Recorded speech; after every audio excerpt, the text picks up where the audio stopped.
Hello everybody and welcome back to Hermitcraft. Last time we worked on the elevator over on the far side of our base as well as the bridge between myself and Pearl's base. And today guys we've been chopping some wood down. We got a whole bunch more pale logs because we are actually making the Sculk Containment area. You can see a little bit along there of it has already been built up. We now have sort of the structure of it going all the way around about, I would say, maybe 2/3 of the way around. It sort of stops right here because we actually ran out of pale moss. And then we sort of like laid out some things around here, how we want it to go around this corner here, and then all the way down this side here. Still has yet to be created. So let's fly around the side of the fireworks factory here, and we're going to swoop on into the factory. We need to get some pale moss today. So I figured we'd go into the pale moss farm area. Got some fireworks, of course, as this is the fireworks factory. So we'll go on up here. Go on past that first and second floor to the third floor. Here we have it. Pale moss, moss and pale moss farm. Down this way. I actually got to turn it on first, though. So probably would be good to do that. There we go. Just start producing some stuff here. This will kick on. There we go. It's rolling now. And then we just jump in.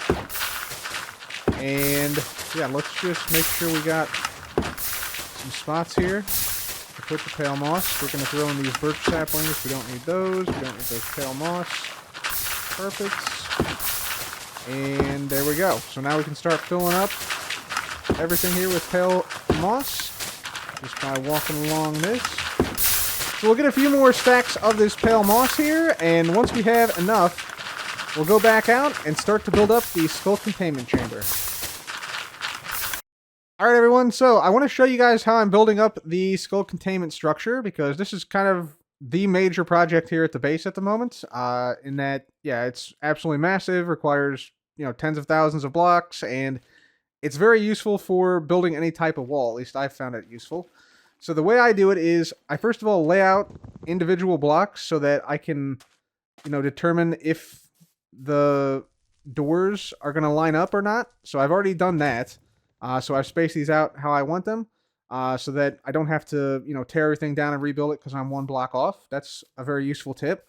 But once I have that done and determine how far apart they're going to be, this is sort of what I'm doing. So from the Sculk level, this is going to be 9 blocks to the top of the pale wood. So we count up from here: 1, 2, 3, 4, 5, 6, 7, 8, and then on the 9th one, we actually have the wood on top, so we don't have the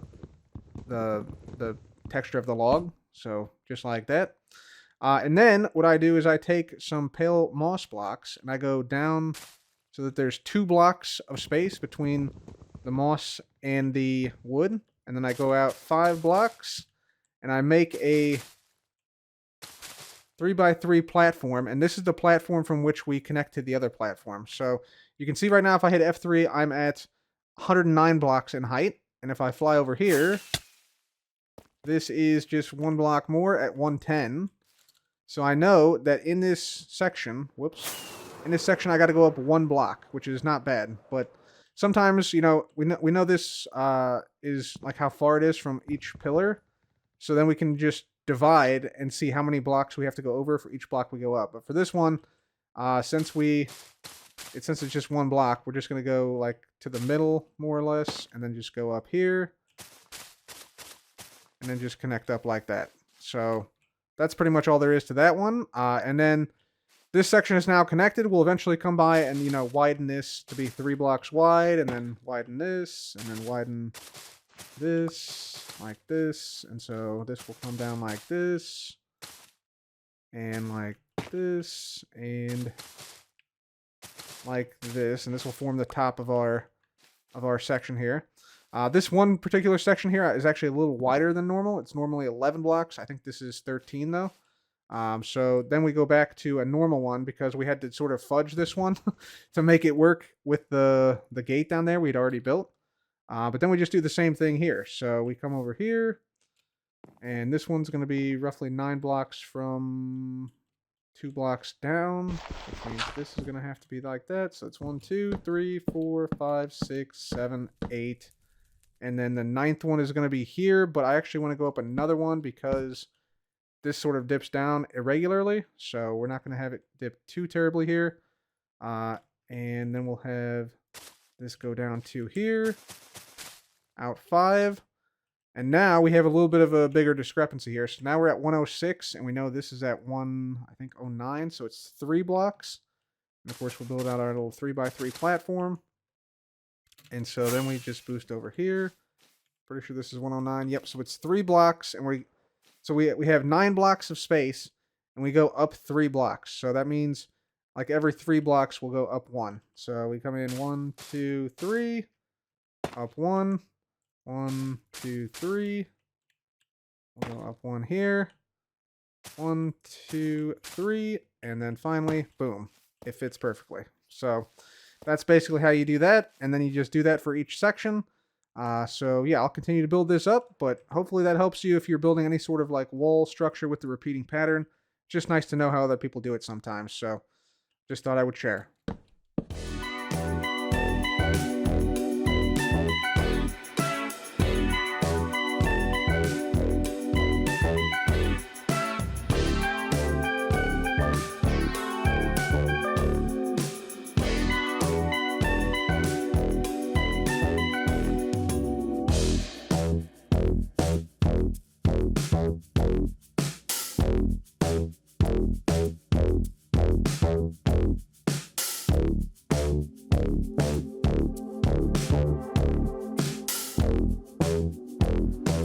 Alright everybody, so as you can see here, we now have this section of the Sculk Containment Structure completed, which means for the first time, we can now walk along the entirety of the top of the structure, from one side all the way around, down into the bay, up onto the mountain, down the other side of the mountain, behind the fireworks factory, and then back to the same spot we're standing on here, without ever flying or leaving the ground, which I'm pretty thrilled about. I love it. I love it, which means we can now do laps around our base. We can start to have races on the top of this if we want to, which honestly might be kind of a fun idea. Race around Cub's base could be a good idea. Like have people do a couple laps. I don't know. Maybe there's something there. But yeah, that could be a thing we can do now if we so desire. So obviously we still have to build up a bunch of sections of wall here. This is pretty much the only section we have completed at the moment because it does indeed take a ton of tuff and lapis and campfires and lanterns and stuff to fill in the wall itself here. But this means we're making progress. This means we're making progress. We are on our way to getting this whole exterior Sculk containment structure completed.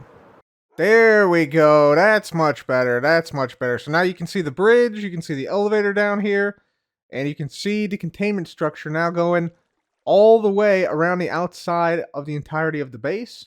You'll also notice that there's a very, very, very tiny little thin strip of blocks that we're actually going to have to replace with Sculk here along this side, the back side, and down this way. You can see that 1 block wide strip of grass. Can't have that. Can't have that. So we got to replace that with some Sculk, which shouldn't be too bad. It's only 1 block, and then down here as well, there's 1 block of grass just in front of or inside of the Sculk containment structure that we need to basically, create. And yeah, you can see the red outline. That's the completed sections. So this is the completed sections all the way up to here. So yeah, probably only about 10% of the entirety of the structure is completed, but we're going to see how much we can get done here. I want to make some progress on this thing, so I got ourselves a shulker box of Tuff.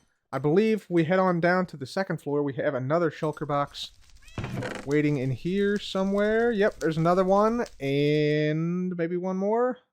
Yep, 1 right there, and I think that's... Nope, that's not the last one. So we got 4 shulker boxes of Tuff that we've accumulated from our mining of minerals and things. So we're going to try and see if we can get and put all these to good use today. Try and see how much we can get done of this containment structure out here.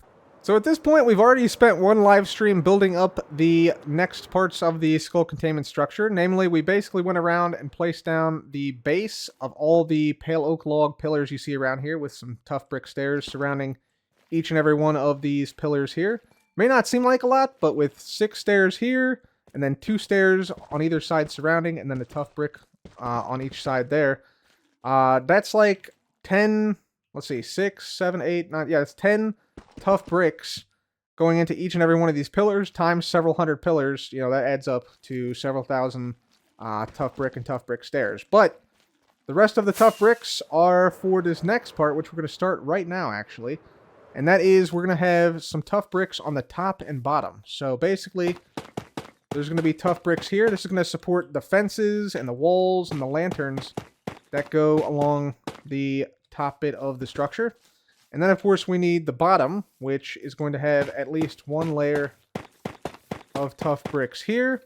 And then we're going to have some tough bricks framing in at least on one side, just to give it some depth, because depth is the key to good building in all of Minecraft. If you don't have depth, you don't have anything. So we're going to basically make this sort of like box structure around every single one of the several dozen, several hundred pillars and segments of the wall of the containment structure that we have here at the base. So that's basically what I'm going to be doing here for the next couple of hours, just placing down some tough bricks so that we have stuff to support the side, bring that in a little bit in depth on the bottom, bring this in a little bit in depth, and then of course on the other side and on the top, so that we can basically then come in later and then place the inside, which is going to be here and here, and then also wire up the redstone stuff that's going to go in each segment as well. So this is all still sort of laying the foundation of the Sculk Containment Structure, but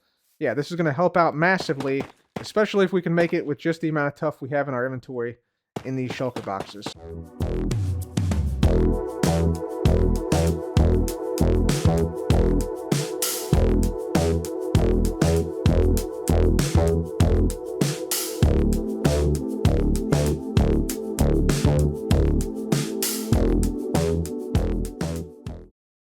Alright everybody, so it's a couple days later now, and we have now this structure starting to take shape. We got the tough brick on the top, tough brick on the bottom, and one pillar of tough brick on either side of every one of these pale oak log pillars. So that's looking really nice, and yeah, we've tried to basically make it so that for the most part, one side is the same like height structure as the other, so that way when we design the inside part that's going to be sort of sunken in, we can just simply use the same pattern on one side as the other side in each section. So we tried to, as best we can, make it the same on each side. Sometimes it's not possible though, because we have such a big height discrepancy like this section. So we have like this like crescent shape here, and this is more like a big like giant rectangle right here. But we do have quite a bit of tough brick placed down. You can see one section right here. A lot of tough brick needed for this because there's quite a bit of vertical relief. However, we made it all the way around from the other side to around this section where we made the bridge with pearl last time. Right here. And this required a ton of tough bricks. We might actually put a design on this because this is a lot of just tough brick straight up. But turns out we have this much tough left. That's right. 0. You know, one might even say that we find ourselves here in a tough situation. I'm not sorry about that. I'm not sorry about that. But we do need more tough. So, we're going to have to go and find some more tough. Luckily, I think we might have some in a rather obscure place. We might have some near our mining machine in the far reaches of the world. So, we're going to take our launcher and we're going to launch all the way out to where our mining machine is, because I believe when I was clearing out the area for the mining machine, I encountered a whole bunch of tuff. Turns out I was mistaken on that. However, we do have the mining machine here, which we can use to selectively filter out from our inventory certain blocks. So, for instance, you can see here, I pick up this tuff, but I won't pick up, for instance, the cobble deep slate here, because I basically filled my inventory with tuff and also diamonds in case we find diamonds, which we need more of for our base anyways. So this is sort of like a win-win. We can get tuff and minerals like diamonds and gold and stuff at the exact same time. Fortunately from the tunnel bore, we were able to gather a bunch more tuff, about 2 shulker boxes worth, craft it into tough bricks, and continue to work on the wall. Alright, ladies and gentlemen, take a look at the size of this underwater wall here. It's looking pretty good. We had just enough tough bricks to make this happen. We have 52 tough bricks left, and by the way, for those of you, or 57 left, and by the way, for those of you asking, Cub, why don't you just go to a trial chambers and mine out the tough bricks there? Well, I already did that. We spent a little bit of time during a stream recently doing that, so yeah, we have to go back to another trial chambers, and yeah, we got this whole area here cut down to size. I may reduce the terrain here a little bit, just so that the wall comes all the way down here. I think that would look a little bit better. I think sort of like having it build up like around this area would be good, but not the top bit, more or less. So that's fantastic, and yeah, it looks great coming down here. So I think the next step is to just continue on this wall. So we need to start to add the redstone. I want to add that before I add the rest of the tuff. So we're going to need some chiseled resin. We're going to need some lodestones, and we're going to need to basically alternate those throughout the throughout the rest of the containment structure. So let's boost up here. And we will drop on down here. Be careful not to launch up. Almost avoided launching up, but did not. We can come down here, and in here we should have a bunch of resin. We turn this off temporarily because, yeah, we were getting creakings every single night. So I think we need actually the bricks here, right? So we'll come up to our smeltery. Let's just plop these back, whoops, in here. There we go. And go. And the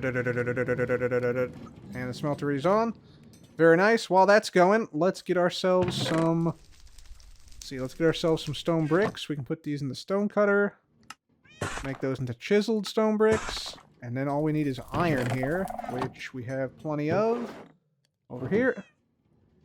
And lodestones. Thank you very much. We're going to need a little more than 16, so let's see if we can get a few more. Right there. Crack stone brick. Oh, we got some stone bricks hiding in here. I see you, stone bricks. Can't hide from me. Oh, that's cracked stone bricks. We'll keep those cracked ones in there. And the mossy ones in there. That's fine. But as for the other ones, we're going to just turn all these into chiseled.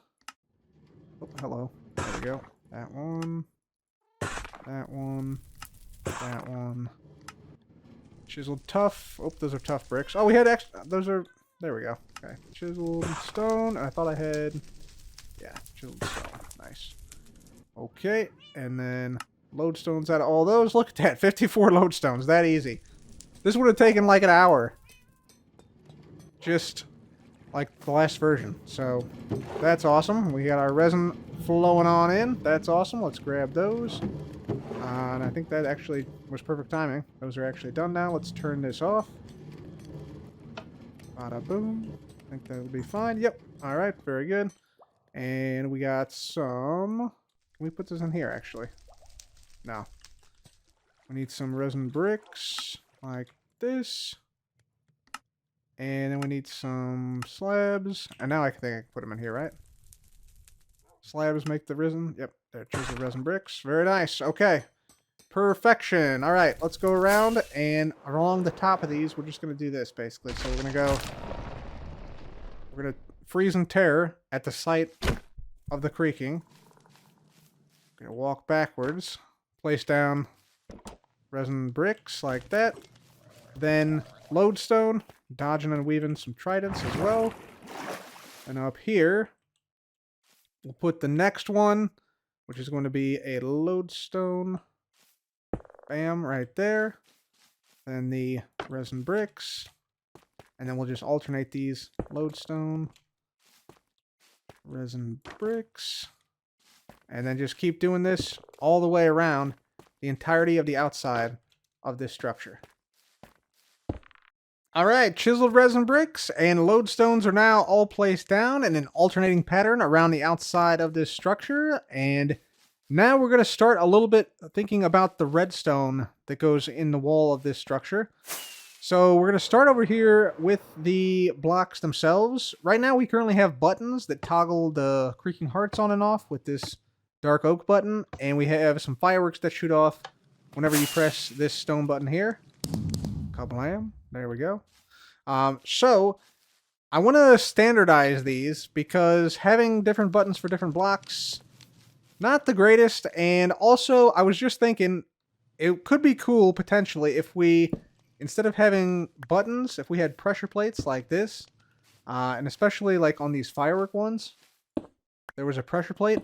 We could hands-free and in stride basically toggle the creaking hearts on and off, as well as shoot off a firework like this without ever having to stop and, you know, press a button or something.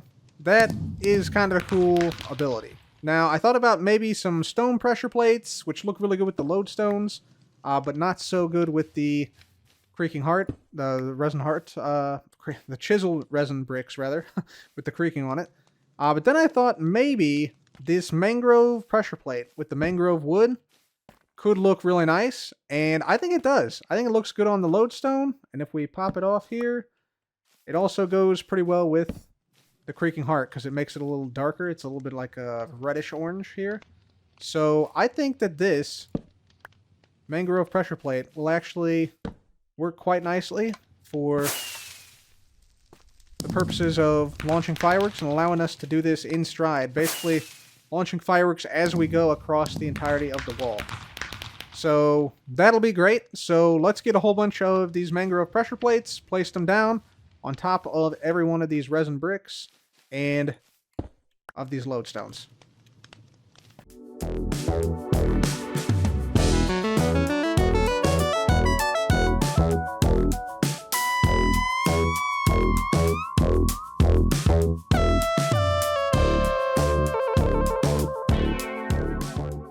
Mangrove pressure plates now placed down, and with that done, that now means we're ready for the redstone to turn this basically passive structure into a dynamic, almost alive structure. Actually, kind of literally alive, because we're going to have creakings spawn from when you step on the pressure plate here and activate the creaking hearts, and then fireworks out of these babies. It's going to be great, but it is going to be a lot of redstone, and each segment is a little bit different. There's different heights and different space constraints, so it's going to take a little bit of time to get that done. But I'm very happy with the progress we made so far on the structure today. It's actually starting to look like a proper structure now, so I'm very excited to work a little bit more on this in the near future. But until next time, thank you so very much for watching, everyone, and I will see you all in the next episode.